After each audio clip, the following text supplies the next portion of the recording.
Assalamualaikum warahmatullahi wabarakatuh. Kami dari kelompok 3 yang beranggotakan saya sendiri Sultan Ibrahim Fasya, lalu ada Mbak Wike Juni, dan yang ketiga ada Mbak Uswatuna Sana. Kami di sini akan menjelaskan tentang perilaku pembelian pelanggan dalam bisnis retail.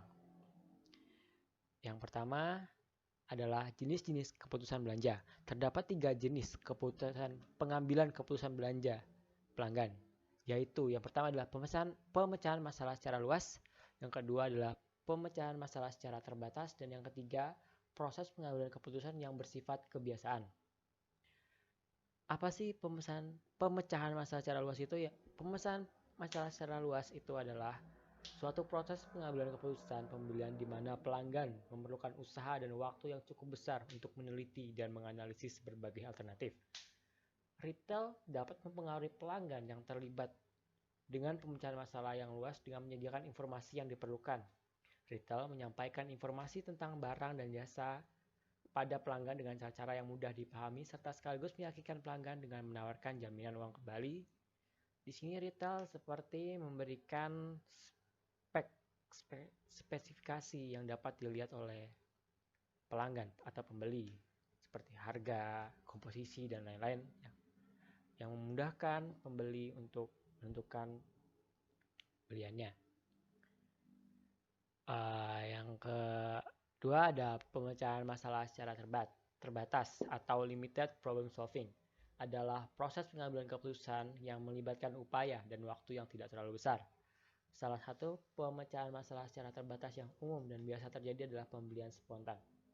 Pembelian spontan, impulse buying, adalah keputusan pembelian yang dibuat oleh pelanggan secara spontan atau seketika setelah melihat barang dagangan. Retail dapat mendorong perilaku pembelian spontan dengan menggunakan cara pemajangan display yang menonjol untuk menarik perhatian pelanggan dan merangsang suatu keputusan belanja berdasarkan analisis yang tidak berkesinambungan. Lalu, produk-produk yang diharapkan dibeli oleh pelanggan atas dasar pembelian spontan biasanya dipajang pada tempat-tempat yang mudah dilihat oleh pelanggan, misalnya dekat kasir. Lalu ada pengambilan keputusan yang bersifat kebiasaan. Pengambilan keputusan yang bersifat kebiasaan, habitual decision making, adalah proses keputusan belanja yang melibatkan sedikit sekali usaha dan waktu. Kesetiaan pada merek dan kesetiaan toko merupakan contoh dari pengambilan keputusan yang bersifat kebiasaan. Kesetiaan merek berarti pelanggan menyukai dan secara konsisten membeli suatu merek tertentu. Dalam sebuah kategori produk, pelanggan enggan beralih ke merek lain walaupun merek kesukaannya tidak tersedia. Seperti saya ingin membeli susu Milo. Ya saya hanya ingin membeli susu Milo saja, saya nggak mau beli susu Denkau dan lain-lain meskipun di toko tersebut tidak ada Milo, adanya Denkau, saya tetap mau membeli susu Milo. Lalu retail dalam kondisi seperti ini hanya memuaskan kebutuhan pelanggan jika retail tersebut menawarkan merek tertentu yang dikehendaki. Lalu ada kesetiaan toko. Ada kondisi di mana pelanggan suka dan terbiasa mengunjungi toko yang sama untuk membeli suatu jenis barang dagangan. Ini sama seperti kesetiaan merek tersebut, tapi ini berbentuk toko ya. Jadi saya hanya mau membeli produk di Indomaret. Saya nggak mau beli produk di Alfamart atau Alfamidi atau Giant, saya nggak mau. Saya cuma mau di Indomaret saja. Ini salah satu contoh kesetiaan toko. Selanjutnya adalah proses belanja pelanggan, terbagi menjadi 6. Yang pertama, pengenalan kebutuhan. Yang kedua, pencarian informasi. Yang ketiga, evaluasi atas berbagai alternatif. Yang keempat, menentukan pilihan. Yang kelima, transaksi pembelian. Dan yang keenam, perilaku setelah membeli. Jenis-jenis kebutuhan. Yang pertama adalah kebutuhan fungsional atau rasional, yang terkait dengan kinerja produk itu sendiri. Yang kedua adalah kebutuhan psikologis atau emosional, yang terkait dengan kepuasan pribadi yang diperoleh karena memiliki suatu produk. Kebutuhan psikologis dapat dipenuhi melalui yang pertama adalah rangsangan, yang kedua pengalaman sosial, yang ketiga mempelajari tren baru, yang keempat status dan kekuasaan, dan yang kelima adalah balas jasa pada diri sendiri. Ketika pelanggan menyadari adanya kebutuhan yang belum terpuaskan, pada saat itulah ia berada pada tahapan pengenalan kebutuhan. Contoh alasan pembelian produk. Contoh produk yang pertama adalah telepon seluler. Dari segi emosional, daya tariknya adalah status sosial dan penampilan gaya. Dari segi rasional, daya tariknya menjadi kepraktisan dalam berkomunikasi. Produk yang kedua adalah permata dan perhiasan. Dari segi emosional, daya tariknya pertanda sukses, memberi kesan keren. Yang kedua, rasional. Daya tariknya adalah sebagai investasi. Produk yang ketiga adalah mobil mewah. Secara emosional, daya tariknya sebagai status sosial. Secara rasional, daya tariknya sebagai kemudahan dalam mobilitas. Proses pelanggan yang kedua adalah pencarian informasi. Setelah pelanggan mengidentifikasi suatu kebutuhan, mungkin ia mencari informasi tentang suatu retail atau produk untuk membantu mencukupi kebutuhan mereka. Hal yang perlu dipertimbangkan dalam proses pencarian informasi oleh pelanggan antara lain jumlah informasi yang dicari. Yang kedua, biaya pencarian informasi, dan yang ketiga adalah sumber informasi. Jumlah informasi dipengaruhi oleh yang pertama, sifat dan penggunaan produk. Yang kedua, karakteristik pribadi pelanggan.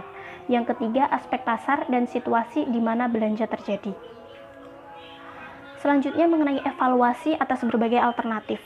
Setelah mempertimbangkan berbagai faktor sebagai hasil dari proses pencarian informasi, maka pelanggan berada pada tahapan mengevaluasi alternatif-alternatif yang telah ditetapkan oleh pelanggan itu sendiri.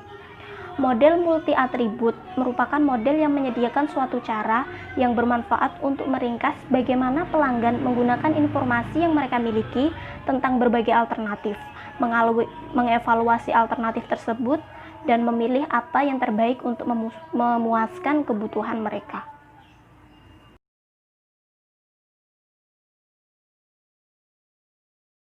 Baik, saya akan menjelaskan mengenai informasi tentang toko.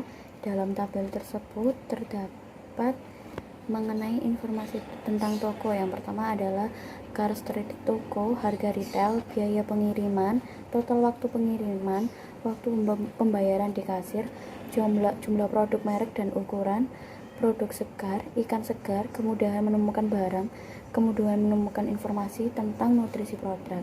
Nah, dalam tabel tersebut ada 3 contoh, yaitu supercenter, supermarket, retail, dan internet. Dalam proses berbelanja, evaluasi berbelanja sangat penting. Nah, dari tersebut konsumen tidak hanya membeli atau merasa puas terhadap produk tersebut, melainkan konsumen mengevaluasi dari pengalaman tersebut, toko tersebut dapat memenuhi pelanggan atau tidak. Dalam proses berbelanja ada beberapa tahapan: pengenalan kebutuhan, pencarian informasi, evaluasi, penentuan pilihan, transaksi, dan kesetiaan. Dalam pemilihan retail dan pemilihan barang dagangan juga dibedakan. Ada beberapa tahapan dalam pemilihan retail. Yang pertama adalah pengenalan kebutuhan, mencari informasi tentang retail, evaluasi retail, memilih retail, mengunjungi toko atau situs internet, atau mencari melalui katalog. Lalu yang terakhir adalah membeli kembali di tempat yang sama. Sedangkan dalam pemilihan barang dagangan ada beberapa tahap, yaitu pengenalan kebutuhan, mencari informasi tentang barang dagangan, evaluasi barang dagangan, menyeleksi barang dagangan, belanja barang dagangan, evaluasi setelah berbelanja. Jadi di sini intinya konsumen tidak hanya berbelanja, melainkan juga menilai atau mengevaluasi dari toko tersebut. Faktor-faktor yang mempengaruhi dalam keputusan berbelanja ada faktor eksternal dan faktor internal. Dalam faktor eksternal ada 3. Yang pertama adalah keluarga, budaya, serta kelompok sebagai acuan. Sedangkan dalam faktor internal ada 2, yaitu faktor psikologis dan faktor pribadi. Faktor keputusan dalam memilih suatu barang adalah dipengaruhi dari faktor diri orang tersebut serta faktor lingkungan. Dalam faktor sosial budaya terdapat kebudayaan, kelas sosial, kelompok acuan, dan keluarga. Sedangkan dalam faktor psikologis yang pertama adalah belajar, sikap, keyakinan, kepribadian, dan konsep diri. Nah, dari 2 faktor tersebut mendapatkan proses keputusan pembelian. Ada beberapa tahap. Yang pertama adalah pengenalan kebutuhan, pencarian informasi, evaluasi alternatif, penentuan pilihan, transaksi, perilaku setelah membeli.